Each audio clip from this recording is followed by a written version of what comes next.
Hey everyone, my name is Taps, and we had another great community update from the Veve and Ecomi team. These community updates are usually short and sweet, but they did mention some items that I think are very exciting, and I want to highlight my thoughts on them, as well as discuss why Omi wasn't mentioned at all in this update. In this video, I'm going to recap the highlights from the video, talk about San Diego Comic-Con and the effects of the event that's upcoming, again, why Omi was not mentioned, and some speculation on the one-of-one blind auction that was spoken about. Let's get it. As always, if you're new to the channel, welcome to the community, feel free to subscribe. I'm a crypto stock and real estate investor, but never a financial advisor. All right, let's get right into it. Let's talk about David Yu's background, which is always ever changing in every single community AMA, and what we believe is his unique way of dropping hints of what's upcoming in potential artists and or licenses. As you can see here, some of the biggest highlights are this gold skull, the Boba Fett's, the Amazing Fantasy number 15, and these right here. So let's go ahead and talk about them. So the first one is that skull, which the Ron English Star Skull, you can see it's on Sideshow, it's on his propaganda website as well, but this unique one is the hand-painted antique gold edition Star Skull by Ron English. This came out back in 2017, and there were only 25 available. So David Yu is one holder of 25 total of these gold skulls. That is potentially what could be the one-of-one, but I think it's going to be a little bit bigger than that. Also behind him are those Boba Fett's that we can see, the Ron English Pop Art Series Iron Skin Boba Fett Grin. Toy Tokyo does sell them, as well as so does his website and some others. And on average, they do sell around that $399 price tag. But the big flex was having both Dan and David pull up their Amazing Fantasy number 15s. This is an outstanding comic and one that I really hope is what we're actually going to see during San Diego Comic-Con, because they've announced some drops, but I don't believe they've announced all of them. And when we look at some of the prices for the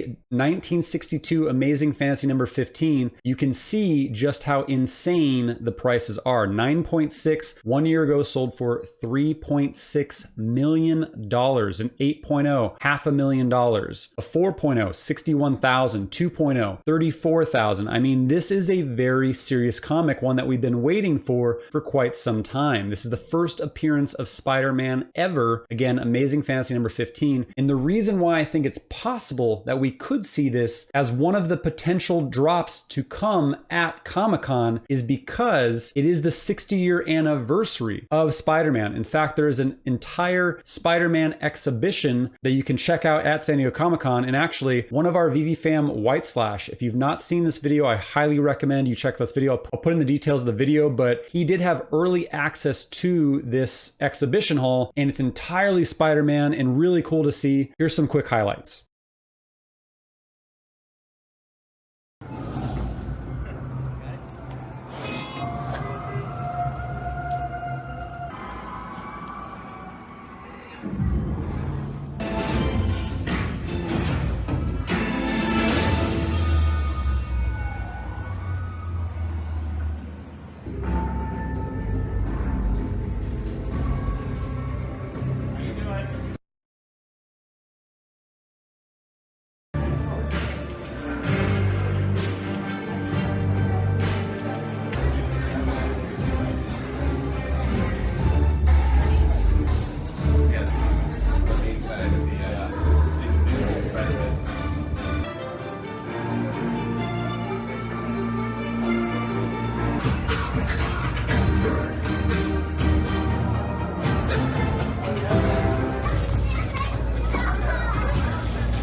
Now, the other items that really stand out are the Banksy statues right here that we've seen. I think him have Banksy stuff in the past, but there's actually 3 separate Banksy items here. Now, I find this really interesting that David chose to have so many Banksy pieces behind him, especially since they chose to mention during this AMA that there's something called the Artist Program. Essentially, there will be an Artist Day upcoming in Q3. He said probably on a Monday, where there will be a blind auction over 4 4 days to bid on a unique one-of-one collectible where you'll receive the physical and the digital, which will also be signed. He said this will be a unique first piece and will have utility. These 3 pieces behind him are the balloon girl, we can see right here. You can see the Banksy rat, which is this figurine right here, and also the bomb girl. The bomb girl, you can see this is the exact same figure that he has behind him. Each one of these actually sell for quite a few $100s, but Banksy is a huge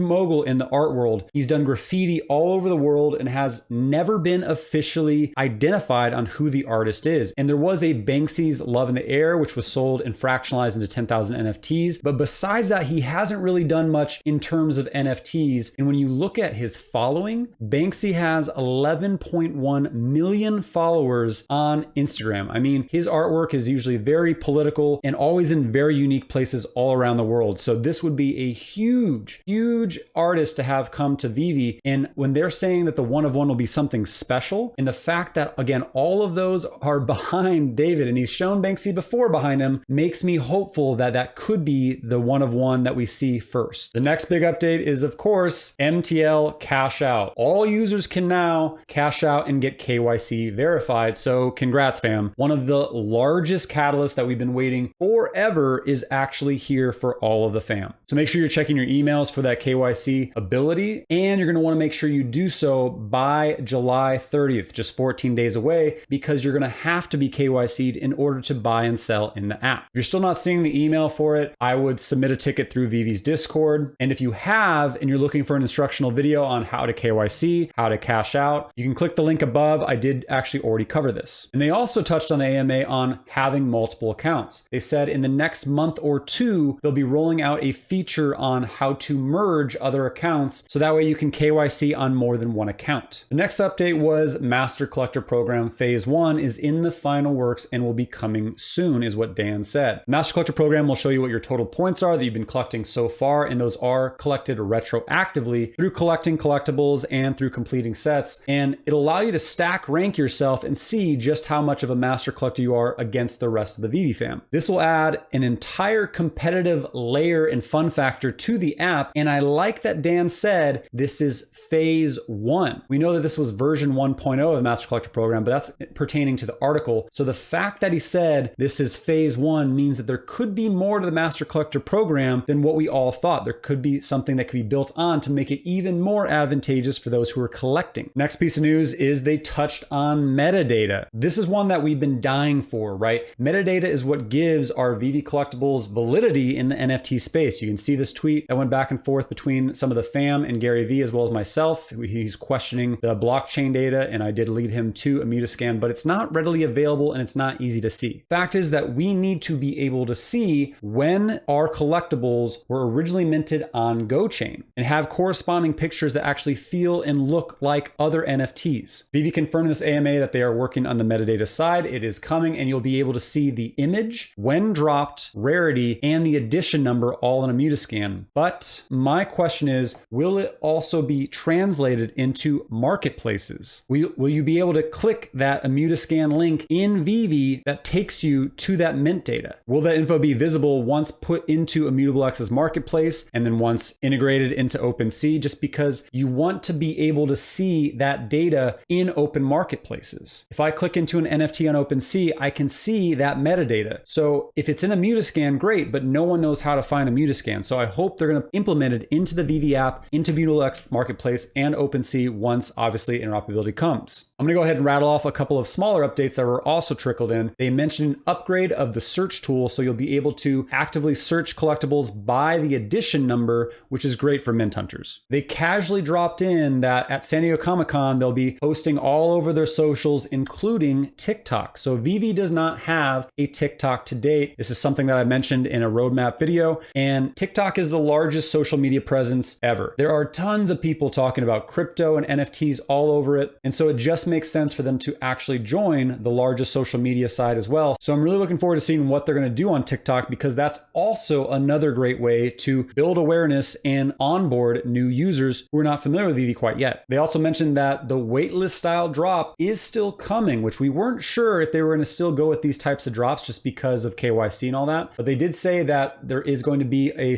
waiting list catalyst style drop coming soon. What was kind of a surprise is another update they said was the secondary market will now remain open during a majority of the drops. I'm really not sure why they chose to do this, as sometimes you receive a collectible within minutes, sometimes you receive a collectible over an hour. So this is going to make things really interesting in the secondary market, right? This will have an effect on the list prices. This have an effect on when you want to choose to buy something, because you need to factor in that not everyone will receive it. It used to wait 30 minutes before the secondary market opened, and now that it will remain open the entire time, I'm really curious to see what kind of effect this will have on prices right away once the drop happens. Let me know your guys' thoughts on this, because I'm kind of conflicted. Like, it does make it easier if you want to buy something really fast, but then again, you wouldn't want to buy it really fast because not all of it's going to drop right away, so the prices will start high and then go low. The last major item is they showed the drops that are coming to Comic-Con, as well as spoke about Comic-Con.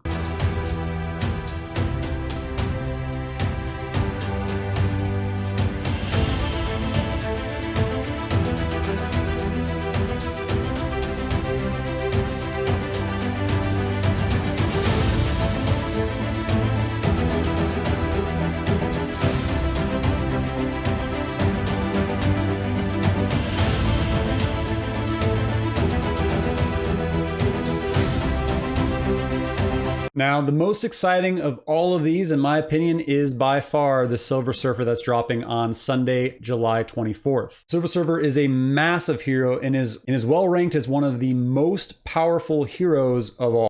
I do believe that drop will do really, really well. But this is just 5 drops that we see here, right? However, every single event so far, Veve has dropped multiple drops every single day of an event. You think they're not going to drop multiple on San Diego Comic-Con when they're at the Marvel booth? So my guess is we could see anywhere from 5 to maybe even 10 additional drops coming to this event. So I would be saving some gems. Veve did mention again that they will be at the Marvel booth, but also mentioned that they'll be on stage at some point. So I imagine they'll be doing some different talks, but also I could see them doing these drops via microphone, which is what they did at the VVDCon kickoff party. This event will be the biggest event by far for Veve in terms of live presence as well as marketing. San Diego Comic-Con has over 160,000 attendees. It's the first live one in almost 3 years, which has massive media and celebrity attendance. So this will be a solid onboarding event for Veve, especially since they're partnering with the main attraction, Marvel, which again, the main hero, Spider-Man, has a 60-year anniversary exhibition, which even has some of our collectibles in the exact same poses in statues at the event. There's quite a bit to unpack from this AMA, but the big question I saw for the fam is, what about Omi? What about that OUP article that we're still waiting on? Veve said before that their main focus was KYC and MTL Cash Out, right? And then San Diego Comic-Con, which all kind of stacked up right around the same time. With all of those now just about out of the way, what do you think their main focus is going to be? They've already said it. They said Omi utility article, master collector program, and marketing. I believe they're being very strategic in not mentioning Omi really yet, because this is going to be not only a massive onboarding for people to start collecting Veve collectibles, but also they're going to find out about Omi. So what better way to stack your catalyst by, hey, look at Veve, oh my God, it's amazing. I'm now part of the fam. I'm researching it. I'm looking into it. I'm joining Twitter, becoming a member of the fam. Wait, what's Omi about? Oh, the token doesn't do anything? Okay, well, here we're going to drop the OUP article now. Here's how you can stake it for benefits in the app. Omi utility, actually Omi 2 NFT will be coming, things of that nature. So it makes sense as to why they're not trying to glamorize Omi as much as possible right now, especially since we're in a bear market and we're expecting some downside into the month, and wait until they get this slew of new investors in. Through August and September, I believe we'll see a lot more positive price action on Omi due to some catalysts on Omi that should be upcoming, especially since the fact that there's now millions of gems just sitting in the Veve app that can be cashed out into USDT to buy Omi, and hopefully an exchange or two to be announced. So obviously the crypto and NFT markets have been brutalized the past few months but it's also given us many opportunities. If you were dollar cost averaging and were stacking Omi a month ago, you're now up over 60%, which is better than a lot of other altcoins. And now we've seen the Veve collectibles market really track down from its all-time highs to where the prices are affordable again, which is great for new users. And that's why I do believe we'll see certain floors rising following this event specific to San Diego Comic-Con. Even though I haven't had time to do a ton of videos, I've been tracking the markets religiously, and I do believe that it's possible we go into a mini bull run the tail end of this year, which puts us really in a good spot, not only for our next live events with DCon London as well as DCon Anaheim, but also for phase 1 of Veve. So keep the faith, fam, because things are really starting to feel exciting again. As always, I hope you found my content valuable, and if so, please hit the like button, leave a comment down below. The likes and comments appease the algo overlords and help my channel continue to grow. If you haven't yet, please hit the subscribe button, notification bell, future content. That's it for today. I'm Taps. Thank you for your time, man.